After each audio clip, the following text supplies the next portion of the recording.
Praise the lord. పరిశుద్ధుడైన దేవునికి ఈ రోజున వాక్యము ద్వారా మహిమ కలుగును గాక.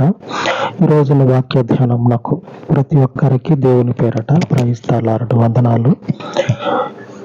దేవుని వాక్యము సెలవిస్తా ఉంది, మనుషుని బలము, దేశాల బలము, బలవంతుల బలమును కొట్టివేయటం మనుషునికైతే సాధ్యం కాదు.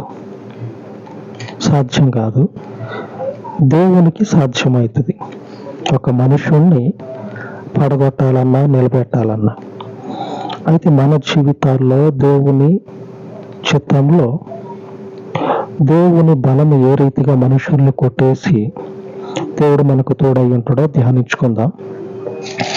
యెహోషువ గ్రంథము 23వ అధ్యాయము 9వ వచనం.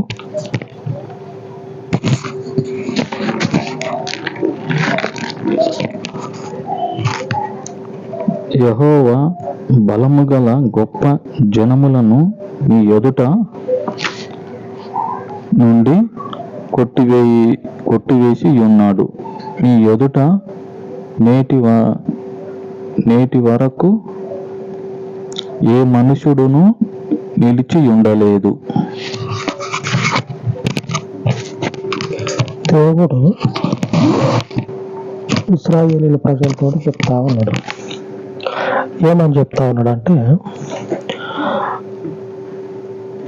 గొప్ప బలవంతులు జనాలకు ఉన్నటువంటి అండ, ఏ అండనైతే చూసుకొని రెచ్చిపోతారో ఆ అండని దేవుడు కొట్టివేసిండంట. కొట్టివేయటం అనేది ఏ మనుషునికి కూడా, ఒక మనుషుడి బలాన్ని సాధ్యం కాదు. ఒక మనుషుడి బలాన్ని ఏ మనుషునికి కూడా కొట్టివేయటం సాధ్యం కాదు. కొట్టివేసి నేను గెలిచా పలానా మనుషుని మీద అనుకుంటే కొద్ది కాలమే, కొద్ది రోజులే. అది కూడా నిలబడుతుందని గ్యారెంటీ లేదు. ఆ కొద్ది రోజులు కూడా దేవుడు చెప్తా ఉన్నాడు ఇశ్రాయేలీయుల ప్రజలతోటి, ఒక మనుషుడి బలాన్ని కొట్టివేయటం నీళ్లు తాగినంత ఈజీ అని దేవుడు చెప్తా ఉన్నాడు. నీళ్లు తాగినంత ఈజీ. మనం నీళ్లు తాగాలంటే ఆ కుండ దగ్గరకో బిందె దగ్గరకో పోయి అట్లా పోయి ఇట్లా వస్తాం తాగేసి. అలాగా దేవుడు ఇశ్రాయేలీయుల ప్రజలకి చెప్పిన మాట అలాగే ఉంది. వాళ్ళ కళ్ళతోటి, వాళ్ళ చేతలతోటి చూసి పోరాడినటువంటి మనుషులు అంత ఈజీగా ఆ మనుషుల బలాన్ని దేవుడు కొట్టివేయటం చూసి దేవుని యందు హృదయంలో భయాన్ని నిలుపుకున్నారు. కొన్ని సందర్భాల్లో భయాన్ని పెట్టుకున్నారు. ఆ నీళ్ల బిందె దగ్గరికి పోయి ఎంత ఈజీగా అయితే నీళ్లు తాగి వస్తామో, దేవుడు కూడా వీళ్ళకు ముందున్నటువంటి బలవంతులైనటువంటి జనాలు ఎంతమంది అయితే ఉన్నారో, ఐగుప్తీయులుగా 7 జాతుల ప్రజలంట, 7 జాతుల ప్రజల్ని దేవుడు ఓడగొట్టిండు, ఓడిపోయేటట్లు చేసిండు. పోనీ వీళ్ళు గొప్ప సైన్యం కలిగినటువంటి, గొప్ప బలవంతులైనటువంటి వాళ్ళ అని అనుకుంటే అసలు ఆ ఆలోచన చేయడానికి కూడా అవకాశం లేదు. చేతిలో కానీ లేకపోతే వెనుక కానీ వీళ్ళకి ఏ అండ లేదు. రాజకీయంగా లేదు, ఆర్థికంగా లేదు, భౌతికంగా కూడా లేదు. భౌతికంగా జనాలు ఉన్నారు, జనాలు ఉండటం ఉన్నారు. కానీ అందరూ కలిసి నిలబడి పోరాటం చేసేటువంటి ఆ వివేచన, ఆ జ్ఞానము, ఆ బుద్ధి అయితే లేదు వీళ్ళకి. మంది అయితే ఉన్నారు కానీ పోరాడేటువంటి స్థితి అయితే వీళ్ళకి లేదు. ఇంతటి బలహీనమైనటువంటి మనుషులకి దేవుడు వాగ్దానం చేసి, మీ ముందున్నటువంటి జనాల్ని నేను కొట్టివేసి ఉన్నా, ఇక మీదటికి ఏ బలమైనటువంటి జనమైనా సరే మీ ముందు నిలబడదు అని దేవుడు చెప్తే, చెప్పినటువంటి వాక్యాన్ని వాళ్ళ జీవితాల్లో నెరవేరింది. ఇప్పుడు మన జీవితాల్లో చూసుకుందాం. ప్రస్తుతం జరుగుతున్నటువంటి ఇప్పటి కాలంలో లేఖనాన్ని ఆధారం చేసుకొని మనము కొత్త నిబంధన గ్రంథంలో చెప్పబడినట్లు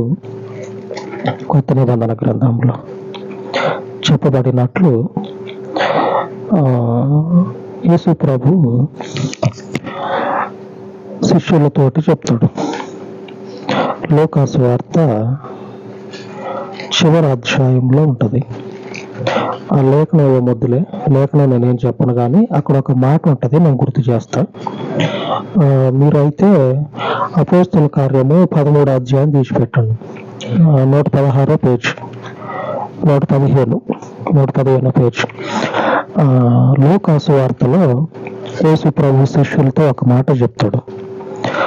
ఏమని చెప్తాడంటే, మీరు పై నుంచి శక్తిని పొందుకునేంత వరకు ఆ దేవుని ఆలయంలో నిలబడి ఉండండి, అంతే. నుంచొని ఉండండి దేవుని ఆలయంలో, పైనుంచి మీకు శక్తి వస్తుంది. అప్పటి వరకు నిలబడి ఉండండి దేవుని సన్నిధిలో. శక్తి వస్తే ఏం జరుగుతుంది? దేవుని ఆత్మ వచ్చి ఏం చేస్తుంది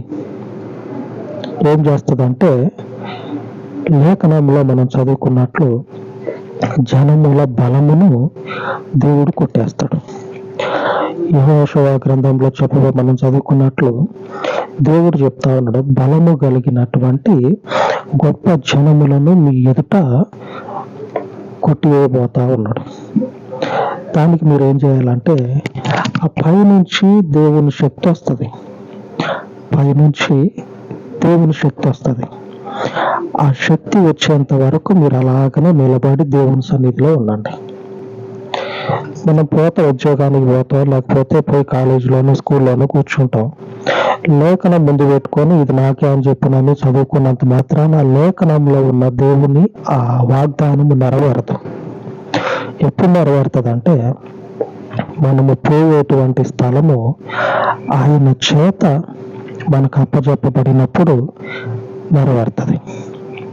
ఇశ్రాయేలీయులకు కూడా 7 జాతుల ప్రజల్లోకి పోతా ఉన్నారు.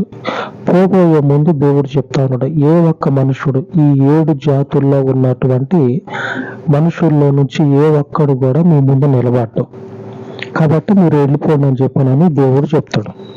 అలాగ వాళ్ళు 7 జాతుల ప్రజల్లోకి వచ్చి వాళ్ళని దాటుకొని దేవుడు ఇస్తా అని చెప్పినటువంటి ఆ వాగ్దాన భూమిలోకి పోయారు. మనకి కూడా పరిశుద్ధాత్మ అనేది ఎంతో అవసరం. దేవుడు శిష్యులకు చెప్పినటువంటి మాట, తిరిగి లేచిన తర్వాత మీ మీదకి దేవుని ఆత్మ అనేది వస్తుంది, కాబట్టి వచ్చేంత వరకు ఆ ఆలయంలోనే నిలబడి ఉండండి. తర్వాత పరిశుద్ధాత్మ దేవుడు వచ్చి ఏం చెప్తాడంటే, ఆ పరిశుద్ధాత్మ కోసం ఎదురు చూసే మనుషులతోటి ఏమని దేవుడు చెప్తాడంటే, అపోస్తల కార్యము 13వ అధ్యాయము 2వ వచనంలో రాయబడి ఉన్నది. ఇక వీళ్ళందరూ ఎదురు చూస్తా ఉన్నారు కదా, పరిశుద్ధాత్మ కోసం. ఆ ఆత్మ కోసం ఎందరైతే ఎదురు చూస్తారో ఆ ఆత్మ వచ్చి ఏమని చెప్తుందో లేఖనంలో రాయబడి ఉన్నది. 13వ అధ్యాయంలో 2వ వచనం, పరిశుద్ధాత్మ నేను బర్నబాను సౌలును పిలిచిన పని కొరకు వారిని నాకు ప్రత్యేకపరచుడని వారితో చెప్పాను. పరిశుద్ధాత్మ దేవుడు మాట్లాడుతూ ఉన్నాడు. బర్నబాని అలాగనే సౌలుని నేను ఏ పని కోసం వాళ్ళని పిలిచానో ఆ పని కోసం వారిని సపరేట్గా పంపించండి. ఈ గుంపులో కలిసి ఉండొద్దు, గుంపులో కలిసి ఉండొద్దు. నేను కూడా చాలాసార్లు గుంపులోకి పోయి నెల జీతం తీసుకుందాం అని ఆలోచన కలిగి ఉండేది చాలాసార్లు. ఎందుకంటే ఎక్కడో దగ్గర ఎవరో ఒకళ్ళు వెనుకుండి మనల్ని నడిపిస్తూ ఉంటే వాళ్ళు ఇచ్చే జీతం తీసుకొని, వాళ్ళు ఇచ్చే డబ్బులు తీసుకొని వాళ్ళు చెప్పినట్లుగా నడుచుకుందామని ఆలోచన కలిగి ఉన్న మొదట్లో ఆ ఆలోచన అనేది నిలబడట్ల. తర్వాత ఎందుకు వచ్చిన తల్లో పని చివరికి అన్ని విడిచిపెట్టి ఇట్లాగనే దేవుడిచ్చినటువంటి వాక్యాన్ని చెప్పుకుంటూ పోతా ఉన్నాయి. మన ఆలోచన ఒకటి ఉంటుంది, పరిశుద్ధాత్మ దేవుడు నడిపింపు ఒకటి ఉంటుంది. పరిశుద్ధాత్మ దేవుడు ఈ సౌలు వచ్చి ఈ శిష్యులతో కలిసి దేవుడు నమ్ముకున్నా, దేవుడు నాకు పని ఇచ్చిండు, ఇక దేవుడిలోనే ఉంటా అని శిష్యులతో పాటు ఉండి ఉపవాస ప్రార్థనలు చేస్తా ఉన్నాడు. ఈ ఉపవాస ప్రార్థనలు చేస్తా ఉన్నప్పుడు ఆ పరిశుద్ధాత్మ వాళ్ళ మీదకి వస్తుంది. ఆ ఉపవాసించి ప్రార్థన చేసేటప్పుడు వాళ్ళ మీదకి వచ్చి పరిశుద్ధాత్మ చెప్తుంది. ఏమని చెప్తుంది అంటే, సౌలుని నేను ఒక పని కోసం ఏర్పాటు చేసుకున్నా, మీ మధ్యలో ఎందుకు నిలబెట్టుకొని ఉంచుకుంటా ఉన్నారు? కాబట్టి సౌలుని మీ మధ్యలో ఉంచుకోవద్దు, విడిగా పెట్టండి ఆయన్ని, ఆ సౌలుని విడిగా ఉంచండి అని బర్నబాని సౌలుని ఇద్దరిని కూడా దేవుని సేవ కోసం పంపిస్తారు. దేవుని సేవ కోసం బయటికి పంపిస్తారు. పంపించిన తర్వాత మనం మొదట్లో చదువుకున్నట్లు బలము కలిగినటువంటి గొప్ప జనాలని దేవుడు కొట్టేస్తాడు. ఇక ఇద్దరే ఉన్నారు వీళ్ళు.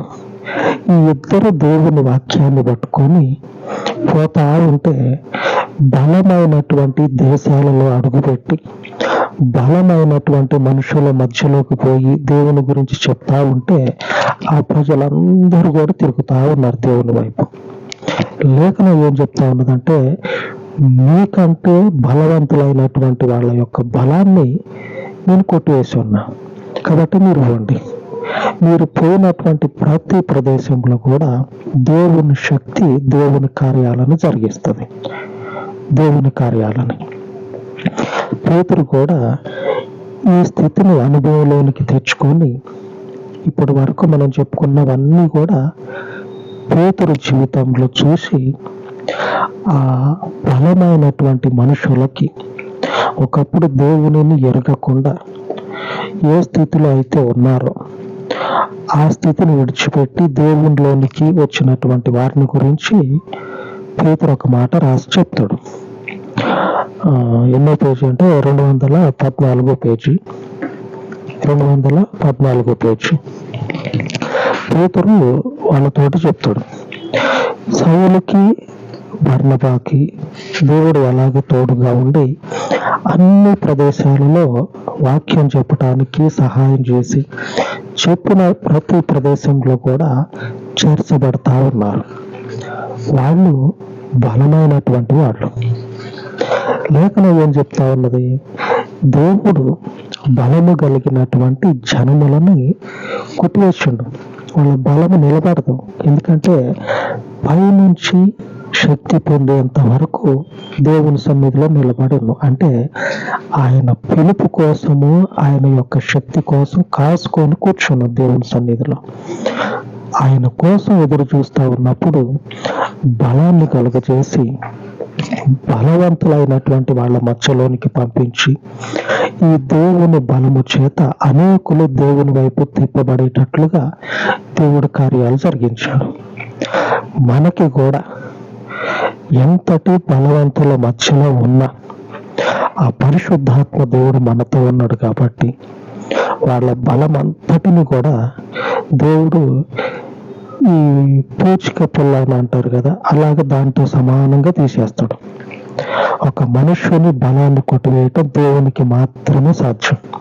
ఒక మనుషుడి బలాన్ని, ఆ బలాన్ని దేవుడు కొట్టేసి ఈ శిష్యులకి చెప్తా ఉన్నాడు, మీరు వెళ్ళి ఏ బలమైన దేశంలో అడుగుపెట్టి ఏ మనుషుల బలంగా ఉంటారో వాళ్ళ మధ్యలో ఉన్నారో ఆ బలవంతుల బలము మీ ముందు నిలబడదు. ఎందుకంటే పంపించింది దేవుడు. దేవుని శక్తి చేత నడిపించబడి దేవుని పేరట సువార్త చెప్తా ఉన్నప్పుడు అనేకులు బలమైనటువంటి వాళ్ళు దేవుని నామంలోనికి వచ్చి రక్షించబడ్డారు. పేతురు కూడా ఆ విషయాన్ని స్పష్టం చేస్తా ఉన్నాడు. 1వ అధ్యాయము 1వ వచనం, యేసుక్రీస్తు అపోస్తలుడైన పేతురు తండ్రి అయిన దేవుని భవిష్యత్తు జ్ఞానమును బట్టి ఆత్మ వలన పరిశుద్ధత పొందిన వారై విధేయులగుటకును యేసుక్రీస్తు రక్తము వలన ప్రోక్షింపబడుటకును ఏర్పరచబడిన వారికి, అనగా పొంతు, గలతీయ, కప్పదోకియ, ఆసియా, బితూనియా అను దేశముల యందు చెదరిన వారిలో చేరిన యాత్రికులకు శుభమని చెప్పి రాయున్నది. ఇక్కడ దేశాల పేర్లు రాయబడి ఉన్నాయి. గలతీయ, పొంతు, కప్పదోకియా, అలాగనే ఆసియా అని ఉంది. ఆసియా అంటే మన దేశం కూడా వస్తుంది. ఆసియా అంటే ఈ దేశాలలో చెదిరిపోయినటువంటి వారు ఎవరైతే ఉన్నారో వారిలో చేరినటువంటి యాత్రికులకి, లేఖనం చివరిలో ఏమని చెప్తా ఉన్నదంటే చెదరిన వారిలో చేరిన యాత్రికులకి. అంటే శిష్యులు ఈ పరిశుద్ధాత్మను పొందుకొని దేవుని వాక్యం చెప్పడానికి వెళ్ళారు కదా. ఇక దేవుని పేరట బలము కలిగినటువంటి మనుషుల మధ్యలోకి పోయారు కదా. చెదిరిపోయినటువంటి ఈ దేవుని సేవకులు ఏ బలమైనటువంటి దేశాల్లో చెదిరిపోయారో ఈ చెదిరిపోయినటువంటి దేవుని సేవకులలోనికి, దేవుని మనుషులలోకి చేరారంట కొంతమంది. ఆ చేరిన వాళ్ళు ఎవరంటే ఆసియా దేశంలో నుంచి కూడా ఉన్నారు. అంటే మన దేశంలో నుంచి కూడా కొంతమంది ఉండి ఉంటారు. ఆసియా ఖండంలో మన దేశం కూడా ఉంటుంది. ఈ ఆసియా ఖండంలో ఉన్నటువంటి వాళ్ళు చాలా మంది దేవునిలో చేరారు. బలమైనటువంటి ఈ దేశాలలో ఉన్నటువంటి వాళ్ళల్లో నుంచే దేవునిలోకి చేరారు. దేవుడు ఏం చెప్తా ఉన్నాడు? మనుషుల బలాన్ని, ఎంత బలవంతులైనా సరే వాళ్ళ బలాన్ని నేను కొట్టివేసి ఉన్నా అని చెప్పని అన్నాడు. ఇప్పుడు బయలుదేరదాం. ఇప్పుడు ఏ బలమైనటువంటి మనుషుల మధ్యలో మనం ఉన్నా సరే ఆ బలవంతుల యొక్క సమస్తము కూడా కొట్టివేసే దేవుడు మన దేవుడు. మనకివ్వబడినటువంటి ఈ దేవుని చిత్తాన్ని పట్టుకొని నిలబడితే దేవుని కార్యాలు జరగటం ద్వారా ఈ దేవుని సేవలోనికి బలవంతులైనటువంటి వాళ్ళు వచ్చి చేరతారు. ఇంకా వాళ్ళకి ఆ పాత కాలంలో ఉన్న బలం అనేది ఉండదు. దేవుని బలమే వాళ్ళకి కలుగుతుంది. ఎందుకంటే ఈ దేవుని బలము శాశ్వత కాలము నిలిచేది, కొద్ది రోజులు కాదు, శాశ్వత కాలము నిలిచేది. దేవుడు వాక్యమును దీవించును గాక. ఆమేన్.